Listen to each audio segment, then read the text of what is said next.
کہ تم بول کیا رہے ہو, سمجھ کیا رہے ہو, اللہ پہ تو جھوٹ نہیں بول رہے, رسول پہ تو جھوٹ نہیں بول رہے. تو میرے استاد نے مجھے یہی سکھایا تھا, دیکھو پہلے تصدیق کر لیا کرو پھر بات کیا کرو.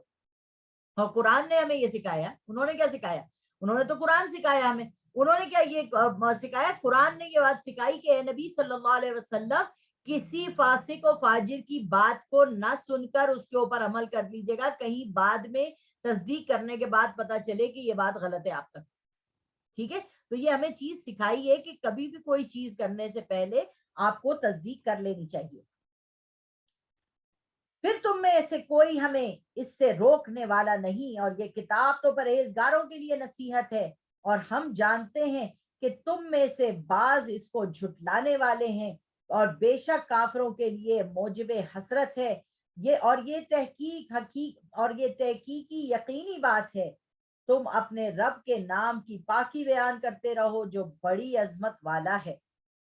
سورۃ المعارج مکیہ.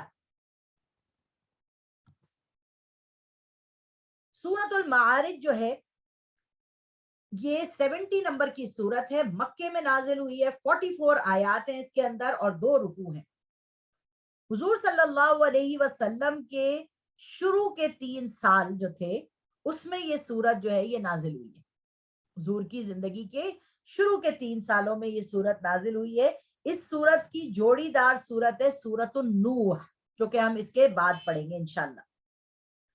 سأل سائل بعذاب واقع للكافرين ليس له دافع من الله ذي المعارج تعرج الملائكة والروح إليه في يوم كان مقداره 50,000 سنة فاصبر صبرا جميلا. ایک مانگنے والے نے اس عذاب کو مانگا جو واقع ہو گیا, کافروں پر اس کو کوئی ٹال نہیں سکا.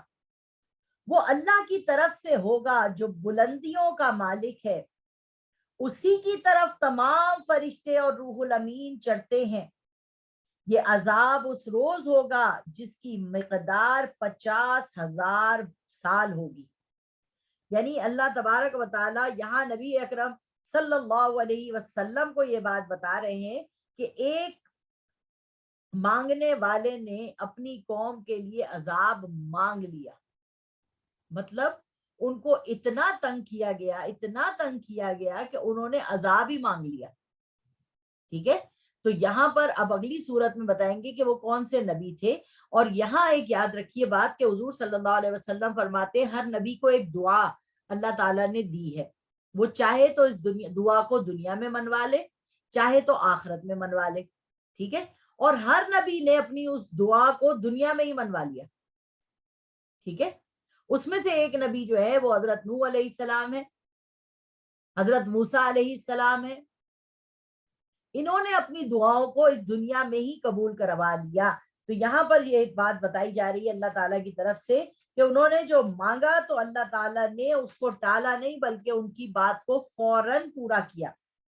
بس تم کافروں کی باتوں کو حوصلے سے برداشت کرتے رہو, وہ کافروں کی نگاہوں میں بہت دور ہے. یعنی قیامت جو ہے نا, ارے دیکھی جائے گی کب آتی ہے, اور ہماری نگاہ میں بہت قریب ہے. جس دن آسمان ایسا ہوگا جیسے کہ پگھلا ہوا تانبا, اور پہاڑ ایسے ہلکے ہو جائیں گے جیسے اون, اور کوئی دوست کسی دوست کا پرسان حال نہیں ہوگا. اتنی دوستیاں ہم جو لگا کے بیٹھے ہیں نا, اس وقت ہماری دوستیاں کوئی کام نہیں آنے والی. حالانکہ وہ ایک دوسرے کو سامنے دیکھ رہے ہوں گے. اس روز گناہگار چاہے گا کاش اس دن کے عذاب کے بدلے میں دے دے اپنے بیٹے, اپنی بیوی اور اپنے بھائی اور اپنا خاندان بھی جس میں وہ خود رہتا تھا, اور جتنے آدمی زمین پر ہیں غرض سب کچھ دے دے اور اپنے آپ کو عذاب سے بچا لے. دیکھیے کیسی بات آ رہی ہے جو ابھی میں نے آپ کو پچھلی سورت میں بتائی, یہاں پر وہی بات آ رہی ہے. سورۃ المعارج کے مضامین کا تجزیہ کرتے ہیں. جو عذاب مانگا جا رہا ہے وہ ضرور واقع ہو کر رہے گا. قیامت کی ہولناکی بیان کی جا رہی ہے. قیامت کی ہولناکی کیا ہے؟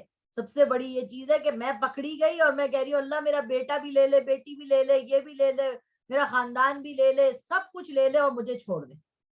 تو اللہ تبارک و تعالیٰ یہاں پہ بتا رہے ہیں کوئی کسی کے کام نہیں آئے گا.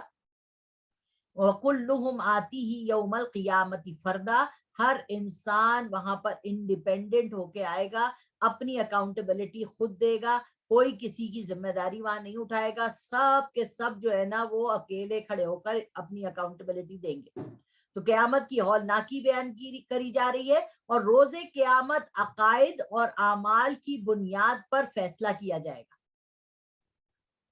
قیامت کے دن پتہ چلے گا کہ میرا عقیدہ کیا تھا، میرے اعمال کیا تھے، ان کے مطابق فیصلہ کیا جائے گا۔ تو عقیدے کو سب سے بڑا عقیدہ یہ ہے کہ ان تعبد اللہ کانک تراہ فان لم تکن تراہ فانہ یراک۔ ہمارا عقیدہ یہ ہے کہ اللہ کو ہم دیکھتے ہیں اور اللہ ہمیں دیکھتا ہے، اور اگر ہم یہ نہیں سمجھ رہے کہ ہم اللہ کو دیکھ سکتے ہیں تو اللہ تو ہمیں دیکھ رہا ہے نا، اور اللہ ہی ہے، هو الاول والآخر والظاہر والباطن، اللہ ہی پہلا ہے اور اللہ ہی آخر ہے اور اللہ ہی ظاہر ہے اور اللہ ہی باطن ہے۔ اور اللہ کو دیکھنا ہے تو یہ کھول آنکھ، زمین دیکھ، فلک دیکھ، فضا دیکھ، مشرق سے ابھرتے ہوئے سورج کو ذرا دیکھ۔ یہ عقیدہ ہمارا اللہ کے بارے میں ہونا چاہیے، آمنت باللہ وملائکتہ وکتبہ ورسلہ والیوم الآخر والقدر خیرہ وشرہ من اللہ تعالی والبعث بعد الموت۔ یہ عقیدہ ہمارا صحیح ہوگا اور ہمارے اعمال انما الاعمال بالنیات کے مطابق ہوں گے، کہ نیتوں کے مطابق اعمال کا بدلہ ملے گا۔ کفار کو تنبیہ اور رسول اللہ صلی اللہ علیہ وسلم کو تلقین کی جا رہی ہے۔ اب ہم پڑھ رہے ہیں آیت نمبر 15۔ ایسا ہرگز نہیں ہوگا، وہ تو بہت بھڑکتی ہوئی آگ ہے، کھال ادھیڑنے والی ہے، ان لوگوں کو اپنی طرف بلائے گی جنہوں نے دین حق سے اعراض کیا اور منہ پھیر لیا اور مال جمع کیا اور بند رکھا۔ یہ دیکھیے مال جو ہے نا، اللہ تبارک و تعالیٰ کو اس کو خرچ کرنے کے لیے اللہ تعالیٰ جو ہے نا ساری جو تگ و دو ہے نا انسان کی، وہ اس میں خرچ کرنے میں لگاتا ہے کہ یہ جو مال جمع کر کے بند کر کے رکھا ہوا ہے، نہ وہ غریبوں تک پہنچ رہا ہے، نہ وہ مسکینوں تک پہنچ رہا ہے، نہ وہ کسی کو کھانے کو مل رہا ہے، تو یہ چیز اللہ کو پسند نہیں ہے۔ مال کو بند کر کے رکھا ہے، بلا شبہ انسان کم حوصلہ پیدا کیا گیا ہے، جب اسے تکلیف پہنچتی ہے تو گھبرا اٹھتا ہے، اور جب آسائش حاصل ہوتی ہے تو بخیل بن جاتا ہے۔ یعنی آپ اپنی اچھائیوں کو دوسروں کے اوپر جو ہے نا وہ شیئر کرنے سے بخیل ہو جاتے ہیں، مگر نماز گزار جو نماز کا اہتمام کرتے ہیں اور بلا نغا پڑھتے ہیں، اور جن کے مال میں حصہ مقرر ہے، اللہم ربنا جعلنا منہم، اللہ تعالیٰ ان لوگوں کا حصہ مقرر کیے رہے ہمارے مال میں جو ہمارے ساتھ ہیں، اور اللہ تبارک و تعالیٰ جن کے نصیب سے ہم کھا رہے ہیں بیٹھے ہوئے، اللہ تعالیٰ ان کے نصیبوں کو کھولے رکھے۔ جن کے حال میں حصہ مقرر ہے، یعنی مانگنے والوں کا اور نہ مانگنے والوں کا، اور جو روز جزا کو سچ سمجھتے ہیں۔ مانگنے والے کون ہیں؟ یہ جو آپ کو گداگر ملتے ہیں، فقیر مت کہا کریں، فقیری ایک سلسلہ ہے، بہت بڑا سلسلہ ہے، جس کو اللہ تبارک و تعالیٰ نے انتم الفقراء الی اللہ فرمایا ہے کہ تم سارے میرے در کے فقیر ہو۔ حضرت موسیٰ نے دعا مانگی ہے، ربی انی لما انزلت الی من خیر فقیر، اے اللہ میں تیرے در کا فقیر ہوں، تو مجھ پہ جو نعمت عطا فرما وہ اس کا میں محتاج ہوں۔ تو فقیری سلسلہ ہے جس کی گدی نشینی میرے پاس ہے۔ تو فقیر نہیں ہے، انہیں گداگر کہتے ہیں۔ گداگر جن کا جو مانگتے ہیں اور پھر وہ اللہ پہ بھروسہ نہیں رکھتے، وہ انسان کے آگے ہاتھ پھیلاتے ہیں، ان کو بھی دینے، ان کا بھی حصہ آپ کے پاس اتارا ہے اللہ نے۔ اور جو مانگتے نہیں ہیں آپ سے، مثال کے طور پر سفید پوش لوگ ہیں، بہت سارے ہمارے خاندان میں بھی ہیں، بہت سارے ہمارے آس پڑوس میں بھی ہیں، بہت سارے ہمارے محلوں میں بھی ہیں۔ تو اللہ تبارک و تعالیٰ فرما رہے ہیں کہ جو مانگتے ہیں اور جو نہیں مانگتے ان کا حصہ اللہ نے تمہارے مال میں مقرر کیا ہے۔ یہ کتنی خوبصورت بات ہے، اور پھر اللہ تعالیٰ آپ کو توفیق دے کہ آپ ان تک پہنچائیں۔ اور یاد رکھیے، احب الاعمال الی اللہ ادومها او ان قل، کہ اللہ کو وہ عمل پسند ہے جو ساری زندگی کیا جائے مگر بے شک تھوڑا ہو۔ میری دادی جب زندہ تھی تو میں کوشش کرتی تھی ان کو 1000 روپے مہینہ دوں، ٹھیک ہے۔ اب لوگوں نے کہا لو بھائی یہ کوئی 1000 روپے کوئی دادی کو دینے کے لیے کم سے کم 5000 تو دیتی, مگر مجھے پتا تھا کہ بھائی میں 1000 روپے سے زیادہ دے نہیں سکتی. جب میں جو دے رہی ہوں, جتنا میں دے رہی ہوں, وہ جو ہے نا وہ میں اپنی ساری زندگی دے سکتی ہوں, کیونکہ مجھے پتا ہے کہ میں دے سکتی ہوں. میری شادی ہو گئی, میں جب واپس ملنے کے لیے آئی تو دادی کہتی ہے میرے پیسے دو. تو میں نے 15,000 دیے, کہنے لگی یہ 3,000 واپس رکھو اپنے پاس, مجھے میرے حصے کے چاہیے, اور اب تمہاری شادی ہو گئی, اب مجھے نہیں چاہیے. تو ان کو چاہیے نہیں تھے, وہ ایک دعا تھی, وہ ایک برکت تھی جو ان کو دینے کی وجہ سے اللہ تبارک و تعالیٰ نے کبھی میری جھولی تنگ نہیں کی. تو اسی طریقے سے ہمیں چاہیے کہ ہم اپنے بزرگوں کو جو ہم سے بڑے ہیں ان کو ہم تھوڑا دیں, بے شک وہ اپنے ہاتھ سے صدقہ دے دیں, کچھ بھی کر لیں, ہمیں دینا چاہیے. ہمیں تربیت اپنے بچوں کو یہ دینی چاہیے کہ دو اپنے والدین کو بھی, دو اپنے اساتذہ کو بھی, دو اپنے مانگنے والے رشتہ داروں کو بھی, اور دو ان لوگوں کو بھی جو مانگتے نہیں ہیں ان تک بھی وہ مال پہنچاؤ. اور پھر اس کے دینے کا طریقہ بھی یہ سکھایا گیا ہے کہ اپنے ہاتھ جیسے پھیلاتے ہیں نا, غریب انسان اپنا ہاتھ پھیلاتا ہے اور پھر وہ آپ اس کے ہاتھ میں دیتے ہیں. ماں باپ کو اگر تمہیں دینا ہے تو اپنے ہاتھوں کے اوپر اپنا پیسہ رکھو تاکہ تمہارا باپ اوپر سے ہاتھ رکھ کے اور اٹھا لے. یہ طریقہ کار ہوتا ہے بڑوں کو دینے کا, اور یہ ہم سکھا نہیں رہے آج اپنے بچوں کو, یہ تربیت ہم دے نہیں رہے بچوں کو. اس لیے ہم کہتے ہیں پہلے زمانے میں تو بڑے اچھے بچے تھے, بڑی تمیز تھی, اب تو کچھ بھی نہیں ہے. ہم نے سکھایا کب ان بچوں کو, ہم نے بتایا کب ان بچوں کو؟ جب ہم نہیں سکھائیں گے, ہم نہیں بتائیں گے تو ہم شکایت کس سے کرتے ہیں کہ اب وہ زمانہ نہیں رہا. زمانہ اللہ کہہ رہا ہے زمانہ لا تسب الدہر, مت زمانے کو گالی بکو, زمانہ تو میں ہوں. تمہارا کام تھا کہ تم سکھاؤ, تمہارا کام تھا تم تربیت دو, تمہارا کام تھا کہ ایک بچہ جو فطرت صالحہ پہ پیدا ہو کے آیا ہے تم اس کو سکھاؤ کہ کسی کے گھر جاتے ہیں اور جب وہاں سے واپس لوٹتے ہیں تو خدا حافظ کر کے لوٹتے ہیں, دعا لے کے لوٹتے ہیں. تم بچے کو سکھاؤ جب کسی کے گھر تشریف لے کے آتے ہیں کچھ لے کے جاتے ہیں.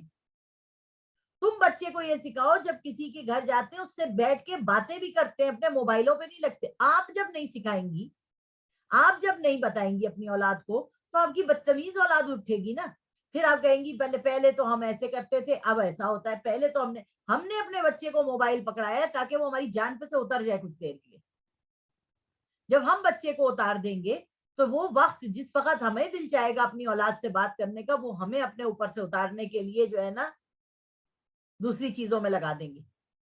تو یہی بات یہاں پر اللہ تعالیٰ بتا رہی ہے, جو روزے جزا کو سچا سمجھتے ہیں اور جو اپنے رب کے عذاب سے ڈرتے رہتے ہیں, بلا شبہ ان کے رب کا عذاب ہی ایسا ہے کہ اس سے بخوبی بے خوفی نہیں ہونی چاہیے. اور جو اپنی شرمگاہ کی حفاظت کرتے ہیں, یہی چیز ہم نے 18ویں پارے میں بھی پڑھی تھی کہ اپنی شرمگاہ کی حفاظت کرنے والے مردوں کو اپنی شرمگاہ کی حفاظت کرنے والی عورتیں ملتی ہیں.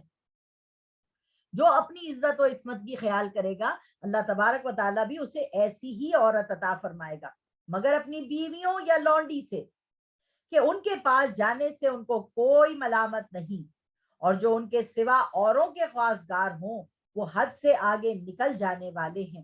اور جو اپنی امانتوں اور عہد کا پاس کرتے ہیں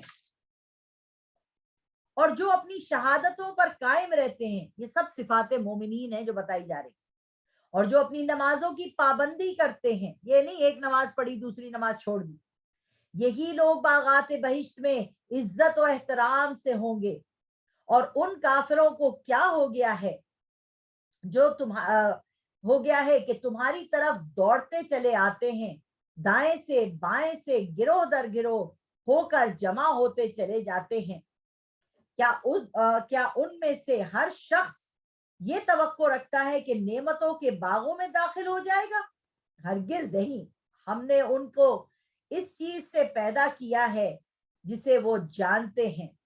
ہمیں مشرقوں اور مغربوں کے مالک کی قسم ہے کہ ہم قدرت رکھتے ہیں, یعنی ہم ان سب باتوں پر قادر ہیں. ان سے بہتر لوگ بدل لائیں اور ہم عاجز نہیں ہیں. یعنی اللہ تعالیٰ کہہ رہا ہے کہ میں چاہوں تو یہ تم اگر کام نہیں کر رہے تو میں ہٹا کے دوسرے کو لے آؤں. اور آپ نے دیکھا کتنی قومیں جو ہیں وہ جب برباد ہوئی ہیں تو ان کے بعد دوسری قوموں کو اللہ تعالیٰ نے عروج عطا فرمائے ہیں. اسی طرح سے عربوں کو اللہ تعالیٰ نے عروج دیا تھا, نبی صلی اللہ علیہ وسلم انہی میں سے پیدا ہوئے.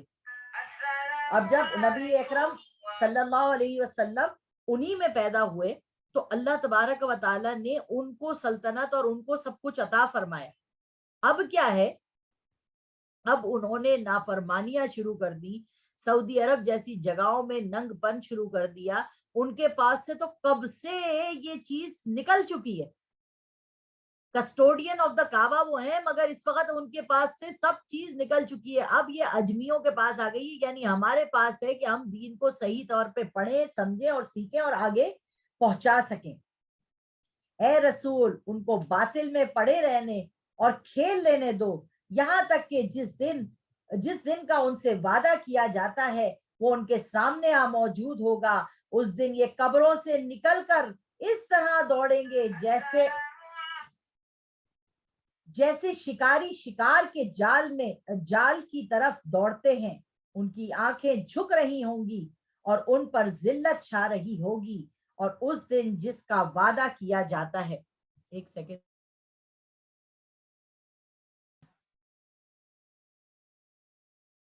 بسم اللہ اولہ آخرہ. سورۃ النوح مکیہ, 71 نمبر کی سورت ہے, مکے میں نازل ہوئی. اس میں 28 آیات ہیں اور 2 رکوع ہیں. یہ جوڑی دار سورت ہے سورۃ جو ابھی ہم نے پڑھی ہے سورۃ المعارج کی. اس سورۃ النوح کی آیات کا تجزیہ کرتے ہیں, پھر اس سورت کو پڑھتے ہیں. سورۃ النوح کے مضامین کا تجزیہ یہ ہے کہ آیت نمبر 1 میں حضرت نوح کو منصب رسالت کی سپردگی. حضرت نوح علیہ السلام جو ہے نا وہ رسول بنا کے بھیجے گئے. ایک ہوتا ہے نبی اور ایک ہوتا ہے رسول. رسول جو ہے نا اس میں اور نبی میں فرق ہے, مگر جو رسول ہوتا ہے وہ نبی بھی ہوتا ہے. ٹھیک ہے, رسول جو ہے وہ نبی بھی ہوتا ہے اور نبی جو ہے وہ رسول نہیں ہوتے. ٹھیک ہے, ابھی یہ فرق ہم کو واضح طور پہ پتہ چل جائے گا. حضرت نوح علیہ السلام کو منصب رسالت کی سپردگی.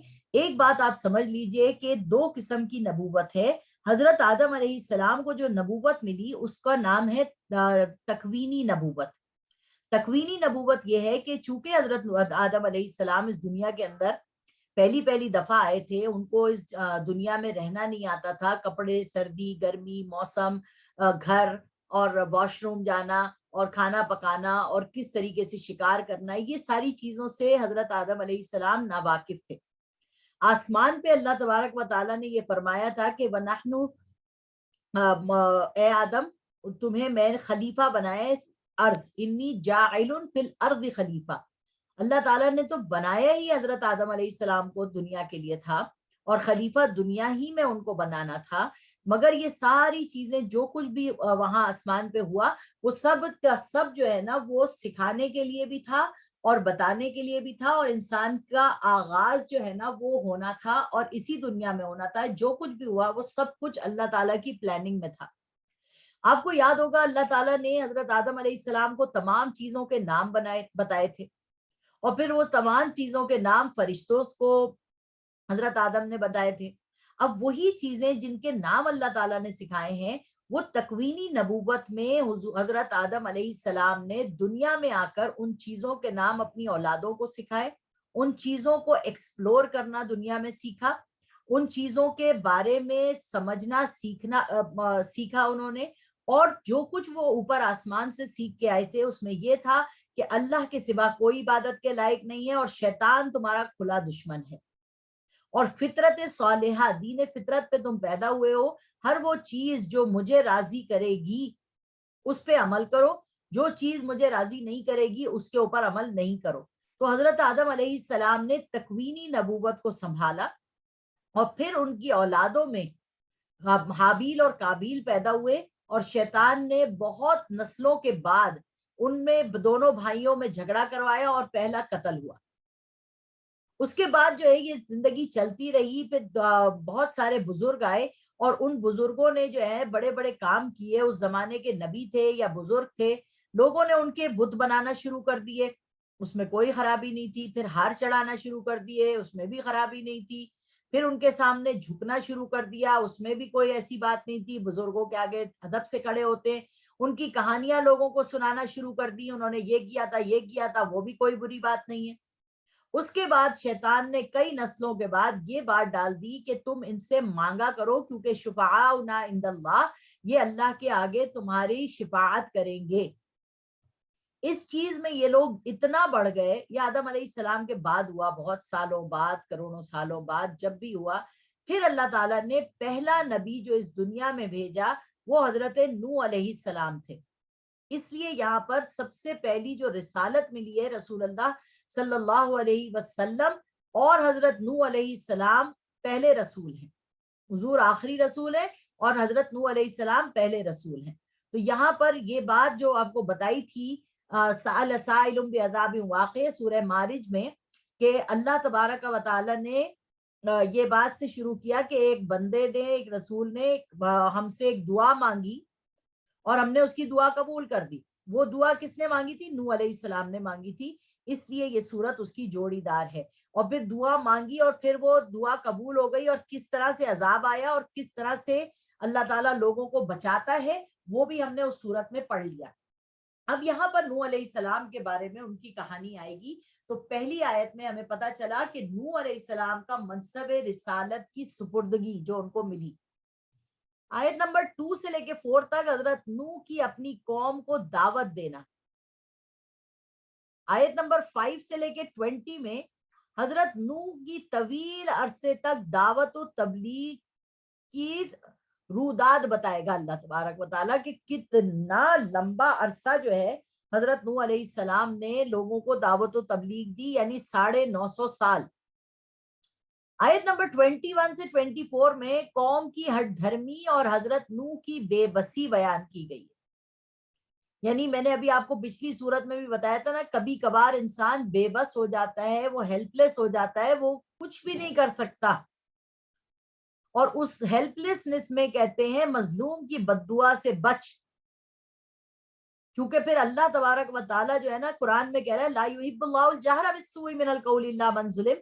اللہ تبارک و تعالیٰ جو ہے وہ بری بات زبان سے نکالنے کو پسند نہیں کرتے, مگر اگر کسی پہ ظلم ہوا ہے اور وہ بد دعا دیتا ہے تو وہ عرش پہ جاتی ہے اور وہ قبول بھی ہو جاتی ہے. اس لیے مومن کی بد دعا سے بچنا چاہیے. آیت نمبر 25 سے 28 میں عذاب کا نزول اور حضرت نوح علیہ السلام کی دعا یہاں پر یہ بیان کی گئی ہے. آئیے اب اس کا باقاعدہ آغاز کرتے ہیں. اِنَّا أَرْسَلْنَا نُوحًا إِلَىٰ قَوْمِهِ أَنْ أَنذِرْ قَوْمَكَ مِنْ قَبْلِ أَنْ يَأْتِيَهُمْ عَذَابٌ أَلِيمٌ. ہم نے نوح کو ان کی قوم کی طرف بھیجا کہ تم اپنی قوم کو ڈراؤ, بیشتر اس کے کہ ان پر درد دینے والا عذاب واقع ہو جائے. انہوں نے کہا اے میری قوم, میں تم کو صاف صاف ڈراتا ہوں کہ تم اللہ کی عبادت کیا کرو اور اسی سے ڈرا کرو اور میرا کہنا مانو. دیکھیے رسول جو ہے نا وہ یہ کہتا ہے میرا کہنا مانو, نبی یہ نہیں کہتا کہ میرا کہنا مانو. ٹھیک ہے, کیونکہ نبی کون ہے؟ ہمارے زمانے کے ولی اللہ سمجھ لیں آپ. ٹھیک ہے, ہمارے زمانے کے ولی اللہ سمجھ لیجئے اس زمانے کے نبی تھے کہ جو کام حضرت نوح علیہ السلام چھوڑ کے گئے, پھر اللہ تبارک و تعالیٰ نے نوح علیہ السلام کی قوم میں نبی بھیجے بھیجے بھیجے بھیجے بھیجے یہاں تک کہ کتاب آئی اور شریعت آئی دوسری, اور پھر جو ہے نا وہ رسول آیا. ٹھیک ہے, تو یہاں پر یہ بات بتائی جا رہی ہے کہ رسول ہمیشہ کہتا ہے میری پیروی کرو, میری بات مانو, وہ تمہارے گناہ بخش دے گا اور تم کو مقررہ وقت تک مہلت عطا کرے گا. جب اللہ کا مقررہ وقت آ جاتا ہے تو تاخیر نہیں کی جاتی, کاش تم جانتے ہوتے. یعنی اللہ سے ڈرو اور اللہ تعالیٰ تمہیں مہلت دے رہا ہے اور مہلت دیے جا رہا ہے, اور اس وقت تک دے گا جب تمہارا جو ہے نا یہ لباس جو ہے نا, دیکھیے یہ جو لباس میں نے پہنا ہوا ہے اس جسم کا, اس لباس کو مجھے اتارنا ہے. یہ لباس جو ہے وہ یا تو میں خوشی خوشی انا للہ و انا الیہ راجعون جنت میں چلی جاؤں گی اس روح کو لے کے, اپنی یہ روح مجھے لے کے چلی جائے گی, یا جہنم میں لے جائے گی, مگر یہ لباس مجھے چینج کرنا ہے. اب مجھے عالم برزخ کے لباس میں جانا ہے جہاں مجھے وہ ٹریلر دیکھنا ہے جنت کا بھی اور جہنم کا بھی. پھر مجھے لباس چینج کر کے اٹھنا ہے، اور کس جسم کو اللہ تعالیٰ مجھے دے گا قیامت کے دن، جو قبروں سے نکل کے دوڑتے بھاگتے جو ہے وہ میدان حشر میں آئیں گے۔ تو یہاں اللہ تعالیٰ فرما رہے ہیں جب قوم نے نہ مانا تو نوح نے کہا اے میرے رب میں قوم کو رات اور دن بلاتا رہا۔ یہ صورتیں کیوں نازل ہو رہی ہیں اس طرح کی مکے میں؟ اس لیے کیونکہ حضور صلی اللہ علیہ وسلم بھی بعین وہی کر رہے تھے، رات دن لوگوں کو ڈرا رہے تھے، اپنے گھر پارٹی کر کے بلا رہے تھے، بازاروں میں جا کے سمجھا رہے تھے، اور جو لوگ زیادہ سمجھاتے ہیں نا لوگ انہیں پسند نہیں کرتے، وہ کہتے ہیں او ہو ان کو گروپ میں شامل نہ کرنا، یہ کچھ نہ کچھ کہہ دیں گی، یہ کچھ نہ کچھ بول دیں گی۔ تو یہ چیز جو ہے نا یہ کام اللہ تعالیٰ کا دیا ہوا ہے، اور اللہ تعالیٰ ہماری حفاظت کرے۔ مگر میری دعوت پر وہ اور زیادہ گریز کرتے رہے، اور جب کبھی بھی میں نے ان کو بلایا کہا کہ وہ توبہ کرے اور اپنے گناہوں سے کہ تو ان کو بخش دے، تو انہوں نے اپنے کانوں میں انگلیاں دے دی اور کپڑے اوڑھ لیے اور ہٹ کی اور بڑا غرور کیا۔ یہ دیکھیے ابھی ہم نے پیچھے کیا پڑھی صورت میں کہ کانوں میں انگلیاں ڈال دیتے تھے، اور قرآن کے شروع میں بھی یہی تھا سورۃ البقرہ میں کہ اپنے کانوں میں انگلیاں ٹھوس لیتے ہیں موت کے خوف سے۔ تو یہاں پر اللہ تبارک و تعالیٰ بتا رہے ہیں، اور پچھلی دفعہ صورت میں ہم نے پڑھا کہ ایسی چیخ فرشتے نے ماری کہ ان کے کان کی رگیں پھٹ گئیں اور دل پھٹ گئے ان کے اور مر گئے۔ اپنے کانوں میں انگلیاں دے لی اور کپڑے اوڑھ لیتے اور ہٹ کی اور غرور کیا۔ پھر میں نے ان کو کھلے طور پر بھی بلایا اور ظاہر اور پوشیدہ ہر طرح سمجھایا۔ اللہ میاں یہ دیکھو یہ سب کام حضور بھی کر رہے ہیں، اور کہا کہ اپنے رب سے معافی مانگو کہ وہ بڑا بخشنے والا معاف کرنے والا ہے، وہ تم کو کثرت سے بارش برسائے گا۔ یعنی ہو سکتا ہے حضرت نوح علیہ السلام کے زمانے میں بھی بارش برسنا رک گئی ہو، کیونکہ انسانوں کے گناہوں کے سبب اللہ تبارک و تعالیٰ جو ہے نا وہ بارشیں بھی روک دیتا ہے، اور بارشوں سے رزق پھیلتا ہے، بارشوں سے صفائی ہو جاتی ہے، بارشوں سے آپ کی پوری انوائرمنٹ کلین ہو جاتی ہے۔ یہ ساری چیزیں اللہ تبارک و تعالیٰ ہمارے لیے کر رہا ہے نا۔ یہ جو درخت ہیں اگر یہ گندے ہوں گے تو فوٹو سینتھسس کیسے ہوگا؟ ہمارے کو یہ آکسیجن ہمارا لے کے، کاربن ڈائی آکسائڈ کیسے ہماری لے کے اور آکسیجن ہمیں پرووائڈ کریں گے؟ تو اسی لیے اللہ تبارک و تعالیٰ کہہ رہے ہیں کہ یہاں پر وہ تم کو کثرت سے بارش برسائے گا اور مال اور بیٹوں سے تمہاری مدد کرے گا اور باغات عطا کرے گا، ان میں تمہارے لیے نہریں بہا دے گا۔ تم لوگوں کو کیا ہو گیا ہے کہ تم اللہ کی عظمت کا اعتقاد نہیں رکھتے، جبکہ وہ تمہاری طرف تم کو طرح طرح سے پیدا کر چکا ہے۔ کیا تم نے نہیں دیکھا کہ کس طرح 7 آسمان اوپر تلے بنائے، اور اسی نے چاند کو ان میں زمین کا نور بنایا اور سورج کو چراغ بنایا۔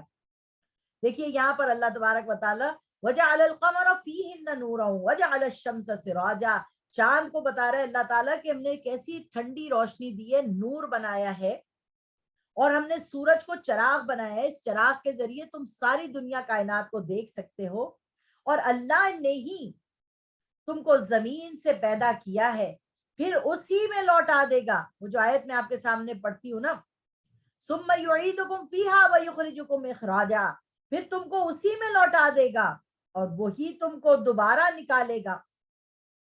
اور اللہ ہی نے زمین کو تمہارے لیے فرش بنایا ہے تاکہ تم اس کے کشادہ رستوں پر چلو۔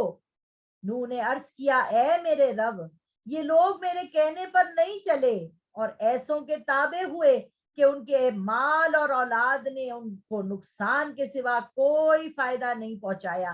دیکھیے یہاں پر یہی بات بتائی میں نے آپ کو، انما اموالکم واولادکم فتنہ، تمہارا مال اور تمہاری اولاد تمہارے لیے فتنہ ہے۔ وہ فتنہ کس لیے ہے؟ کیونکہ آپ دنیا داری میں لگ جاتے ہیں کہ میں اپنے بچوں کو اچھے سے اچھا کھلاؤں۔ ہاں اچھے سے اچھا کھلانا، حلال کی پاکیزہ روزی کرانا یہ بہت ضروری ہے، مگر آپ اس روزی کو کمانے میں ایسا لگ جائیں کہ آپ اپنے بچوں کو توجہ نہ دیں، آپ اپنی بیوی کو توجہ نہ دیں، بیوی سے اپنے بچے پلواتے چلے جائیں اور بیوی کو وہ محبت اور پیار نہ دیں، سمجھے کہ بس ایک دفعہ ہوٹل لے گئے تو بہت کافی ہو گیا، ایک دفعہ آپ نے اس کو گھمانے لے گئے بڑی بات ہو گئی۔ نہیں، ٹائم دینا، وقت دینا اپنی فیملی کو سب سے زیادہ ضروری ہے، بنسبت اس کے کہ آپ دوسروں کے خیال کریں، آپ کو اپنی فیملی کا خیال پہلے کرنا ہے۔ فرمایا نوح نے کہا کہ اللہ میں نے ان کو کہا مگر ان کو ایسے لوگوں کے پیچھے لگ گئے دنیا میں ایسے پیسہ کمانے کے پیچھے لگ گئے کہ ان کے مال اور اولاد نے ان کو برباد کر دیا. وَمَكَرُوا مَكْرًا كُبَّارًا, اور وہ بڑی بڑی چالیں چلے, اور انہوں نے کہا اپنے معبود کو ہرگز نہ چھوڑنا, نہ ود کو, نہ سواع کو, نہ یغوث کو, نہ یعوق کو, نہ نصر کو. یہی بات جو ہے قریش والوں نے کہا تھا, انمشوا واسفروا علی آلہتکم, چلو چلو ہمیں اپنے بتوں کو بچانا ہے. وہی چیز جو حضرت نوح علیہ السلام نے کے زمانے میں سٹارٹ تھی, وہ چلتی چلی آ رہی ہے نبی صلی اللہ علیہ وسلم کے زمانے میں. وہی جو کنڈیشن ان لوگوں کی تھی, وہی کنڈیشن گھوم پھر کے حضور صلی اللہ علیہ وسلم کے زمانے تک آ رہی ہے. حضرت نوح علیہ السلام نے 950 سال محنت کی, حضور صلی اللہ علیہ وسلم نے 23 سال کے عرصے میں خانہ کعبہ سے بتوں کو توڑ دیا اور خانہ کعبہ کو صاف ستھرا کر دیا, اور پورا کلچر جو ہے وہ بدل دیا 23 سال کے عرصے میں. اور انہوں نے کہا اپنے معبود کو ہرگز نہ چھوڑنا, اور انہوں نے بہت سے لوگوں کو گمراہ کر دیا, تو تو ان کو اور گمراہ کر دے. یعنی اللہ کے رسول اب یہ بددعا مانگ رہے ہیں کہ اللہ انہوں نے اتنے لوگوں کو برباد کیا ہے کہ بس اب ان کو توبہ نصیب نہیں ہونی چاہیے, ان کو برباد کر دے, ختم کر دے. آخر وہ اپنے گناہوں کے سبب غرقاب ہوئے, پھر آگ میں ڈالے گئے, اور اللہ کے سوا ان کو کوئی حمایتی نہیں ملا.